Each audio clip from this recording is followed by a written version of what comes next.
네, 여러분 반갑습니다. 송준영입니다. 자, 오늘은 무지외반증 있죠. 무지외반증. 발바닥이 이렇게 변형이 되는 엄지발가락이 이렇게 휘거나 그런 무지외반증에 대해서 좀 말씀을 드려보려고 하고요.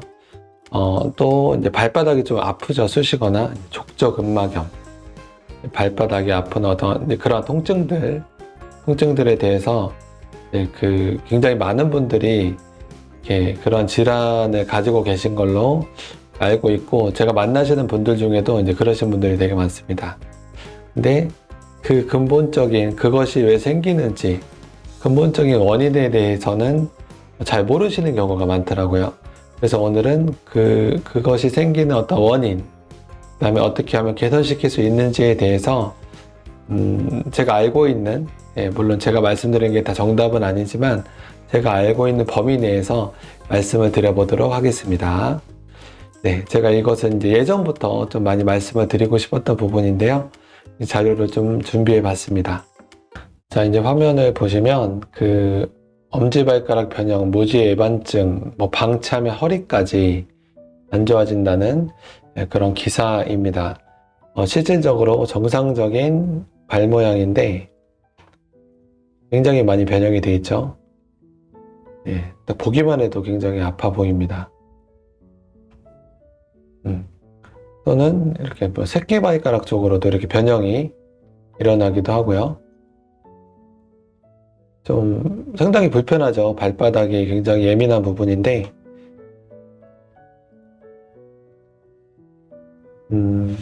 기사 내용인데요. 연간 한 6만 명 정도 이상이 무지외반증으로 병원을 찾고 있다고 합니다.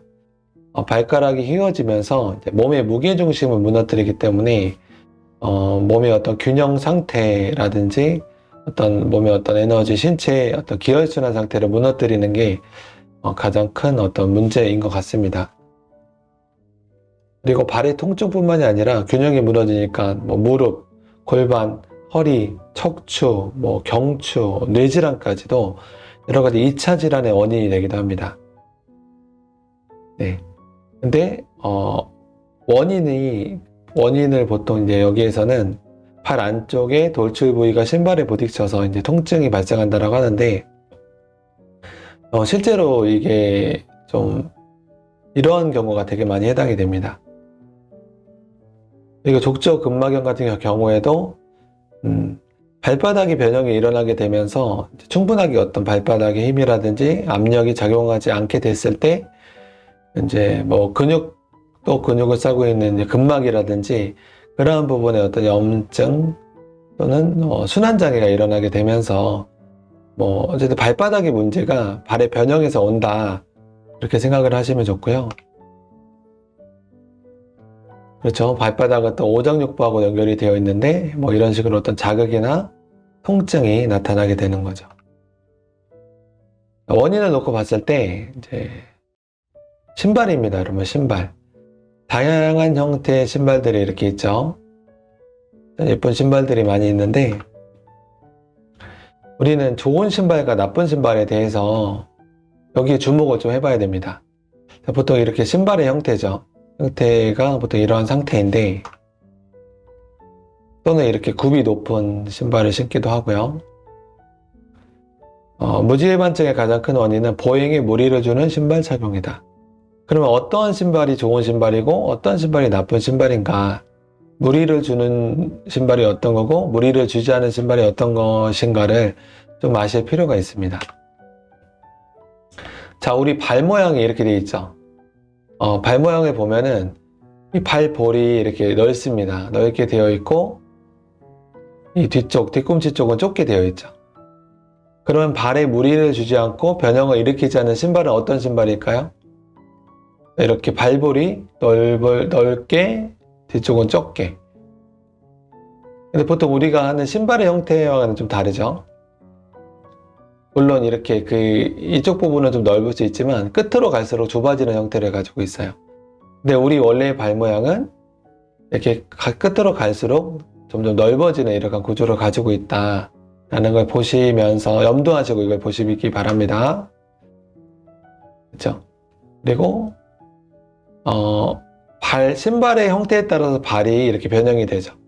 우리가 이 치아의 교정기를 이렇게 하고 있으면 치아가 교정기 모양대로 이렇게 정렬이 되듯이 우리 발 모양도 우리가 항상 신고 있는 신발의 모양대로 변형이 될 수밖에 없다라는 거죠.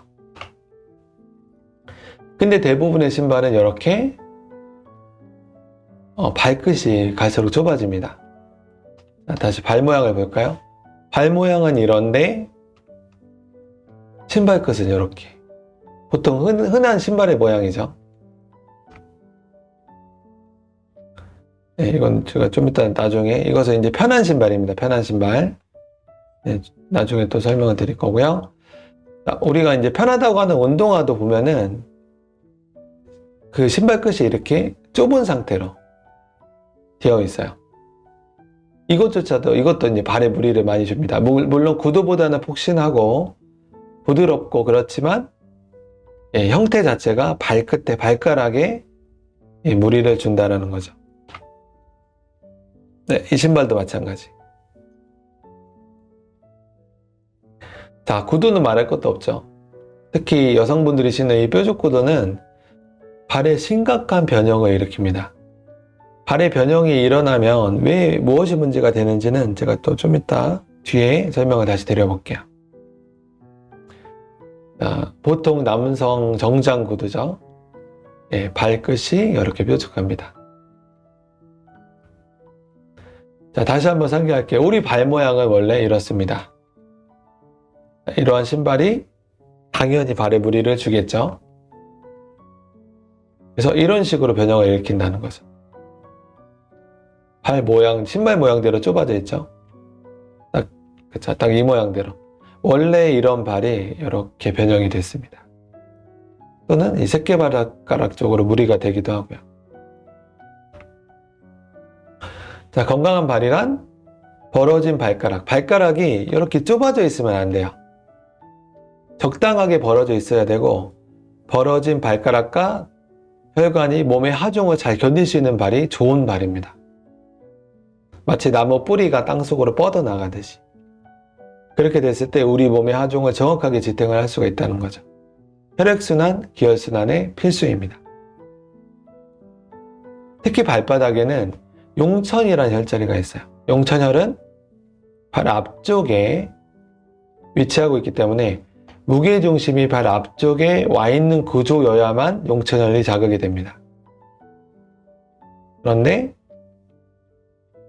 이러한 신발은 발 앞쪽에 무게중심을 실을 수 없게 만들죠. 왜냐하면 발 앞쪽에 무게중심을 실으면 발끝이 압박이 되기 때문에 자연스럽게 발 뒤꿈치 쪽으로, 통증이 있으니까 뒤꿈치 쪽으로 무게중심이 쏠릴 수밖에 없는 구조가 됩니다. 그래서 정상적인 우리 어떤 기혈순환이 잘 되는 그러한 걸음걸이나 자세는 용천혈이 정확하게 자극이 되어 있고 무게중심이 약간 앞쪽으로 쏠려 있는 상태라는 거죠. 그래야만이 우리 몸에 이런 경락, 기혈순환 상태가 원활하게 잘 진행이 되어지는 어떤 건강의 핵심이 발바닥에 있다는 겁니다. 특히 신장 경락은, 용천혈은 우리 몸의 신장 기능을 좋아지게 만드는 연결되어 있는 혈자리예요.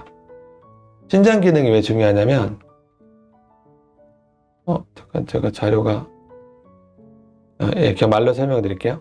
신장 기능이 왜 중요하냐면, 신장의 수기가 뇌를 식혀줌으로써 뇌 건강의 핵심이거든요.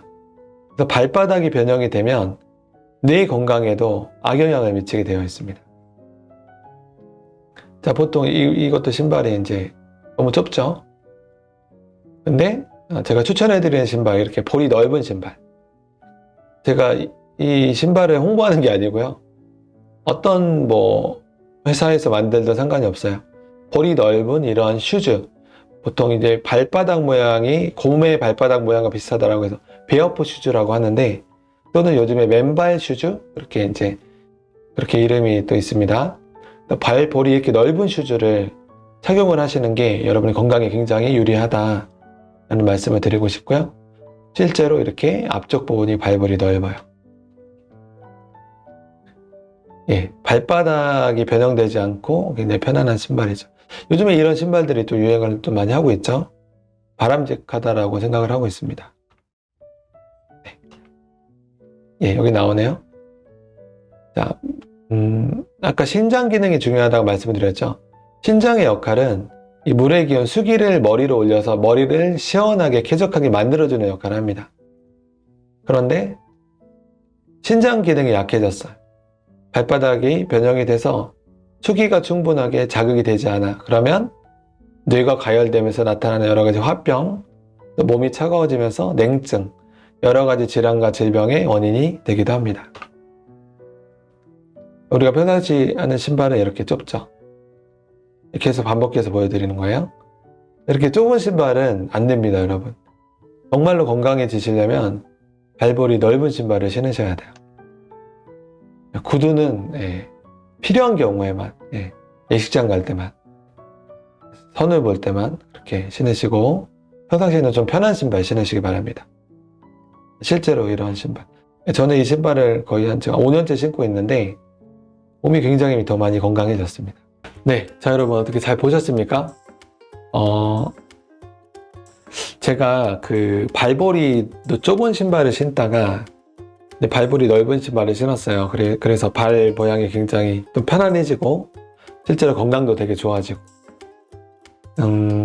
그랬는데 그 신발이 이제 그 밑창이 좀 이렇게 닳아서 다시 그 신발을 다시 구입을 해야 되는데 구입할 시기를 놓쳐서 다시 좁은 신발을 어쩔 수 없이 신게 됐습니다. 그랬는데 제 자세가 순식간에 무너지는 걸 보면서 신발이 정말로 중요하다는 걸 다시 한번 실감을 했고요. 주변에 있는 분들한테 저는 이렇게 발볼이 넓은 신발을 추천을 많이 합니다. 그런데 모양이 예쁘지는 않아요. 모양이 좀 예쁘면 좋겠는데 예쁘지는 않지만 효과는 되게 좋다. 그래서 여러분이 평상시에는 좀 발볼이 넓은 그런 신발을 신으시면 좋을 것 같고요. 인터넷으로 검색을 베어포 슈즈 또는 맨발 걷기 신발, 왜냐면 맨발로 걷는 것처럼 발에 충분하게 이렇게 힘이 실린다라고 해서 맨발 걷기 신발이라고 합니다. 이렇게 검색을 하셔서 이렇게 어떤 브랜드든 상관이 없고요.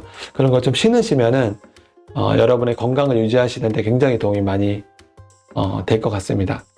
예전부터 제가 몇 달 전부터 이것의 영상을 좀 만들어서 해야 되겠다라고 했는데 좀 귀찮아서 이렇게 좀 미루고 있었던 차에 기회가 돼서 다시 이렇게 영상을 만들어서 전달을 하고 있고요. 협찬 아닙니다, 여러분. 협찬 아니고 제가 이 신발을 홍보하려고 하는 것도 아니고요. 전 전혀 무관합니다. 그래서 그 신발을 꼭 신어보시고 궁금하신 것이 있으면 댓글 남겨주시면 제가 좀 또 전달해 드리도록 하겠습니다. 자, 이상 원래 오늘의 5분 명상은 이렇게 좀 원리 강의로 대신하도록 하겠습니다. 자, 마치겠습니다. 감사합니다.